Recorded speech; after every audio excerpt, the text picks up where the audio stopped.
미국과 중국 사이에 또 다른 긴장감이 감돌고 있습니다.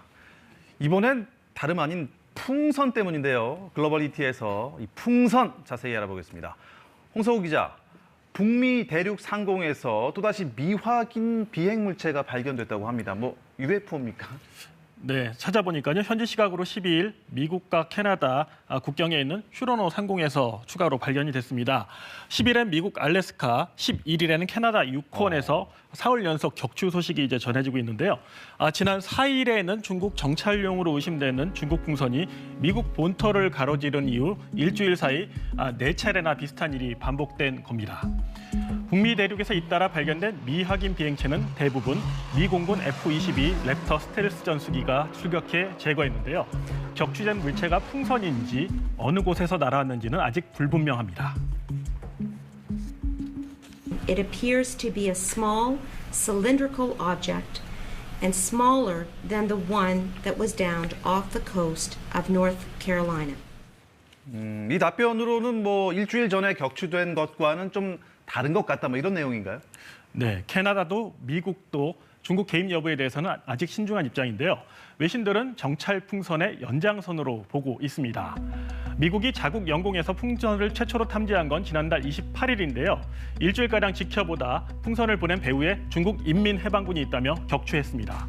미국은 해군 특수잠수부까지 동원해 바다에 떨어진 풍선 잔해를 수거했는데요. 통신 정보 수집이 가능한 안테나가 여럿 달려 있었고 자체 운항에 필요한 태양광판도 장착돼 있던 것으로 파악됐습니다. The balloon's collection of sensitive information. We made clear to PRC officials that the presence of this surveillance balloon was unacceptable. 중국도 발언을 하긴 했습니다. 절대 정찰용 풍선이 아니다라고 했다면서요? 네, 정리하면 근거 없는 억측이다라는 내용인데요. 기상 관측용 민간 비행선이 바람 때문에 우연히 미국 영공에 진입한 것이라고 주장하고 있습니다. 美方不顾中方的反复说明和沟通，过度反应、滥用武力是不负责任。 그런데요, 요즘 같은 시대에 드론, 무인기 이런 것도 아니고 풍선이라는 게 전 잘 이해가 안 가거든요. 네, 풍선을 이용하는 이유가 있습니다. 조금 이따 설명해 드릴 텐데요. 우선 기상강력 풍선이란 중국 측의 주장이 아예 틀린 건 아닙니다. 이런 모양인데요.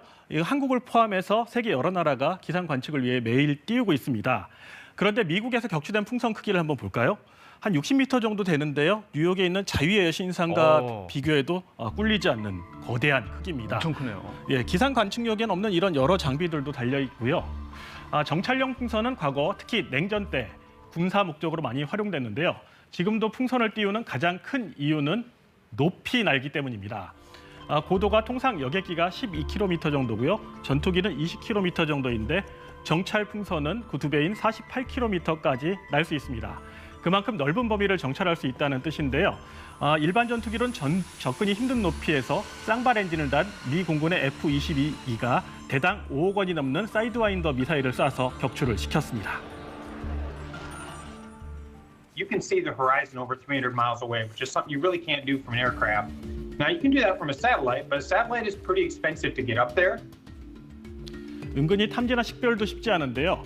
레이더에는 작은 새 정도 크기로 나타난다고 합니다. 또 위성보다는 지상에 가까이 날아 고해상도 사진을 얻을 수 있고 탑재한 장비 회수도 가능하다고 합니다. 그렇다면 이건 단순한 그냥 풍선이 아니네요. 네, 풍선의 장점이 또 있는데요. 원하는 지점에서 가능한 오래 날 수 있다는 겁니다. 이번 풍선은 중국에서 무려 13,000km를 날아와 태평양을 건너 미국까지 왔는데요. 8일 동안 비행한 경로를 추정해보면 미국 군사 시설들이 있는 지역을 훑고 지나갔습니다. ICBM 같은 핵미사일 경납고가 있는 공군기지도 거쳐갔습니다. 이거 미국이 당연하게 민감하게 볼 수밖에 없는 사안인데 글쎄요. 중국이 보낸 거라면 이유가 뭘까요? 일단은 중국이 우연을 가장해서 미국을 떠본 게 아니냐는 분석이 나오고 있습니다. 중국이 미국의 영공을 침범할 수 있다는 기술을 가졌다는 걸 과시하고요. 겸사겸사 미국의 대응 능력도 시험해 보려 했다는 겁니다. It showed the extent of China's spying program and what they're willing to do to gather intelligence from the United States. 미국과 중국이 또 풍선 때문에 또 긴장감이 감돌겠어요. 네, 미국과 중국은 지난해 정상회담 이후에 관계 개선을 추진해 왔는데요. 블링컨 국무장관이 중국 방문을 취소한 데 이어 경제 보복도 시작했습니다. 미 상무부가 정찰 풍선 개발과 관련된 것으로 추정되는 중국 항공기술업체 5곳과 연구소 1곳을 수출 제재 명단에 올렸고요. 정치권도 움직이고 있습니다. 미 하원이 참석 전원 동의로 중국 규탄 결의안을 채택했고요. 한편 어제 중국 당국은 산둥성 앞바다 상공에서 미확인 비행체를 포착해 격추를 예고했다고 중국 매체들이 보도했습니다. 자, 이번에는 정찰 풍선입니다. 이 풍선의 파장이 어디까지 이어질까요? 홍소호 기자, 잘 들었습니다. 고맙습니다.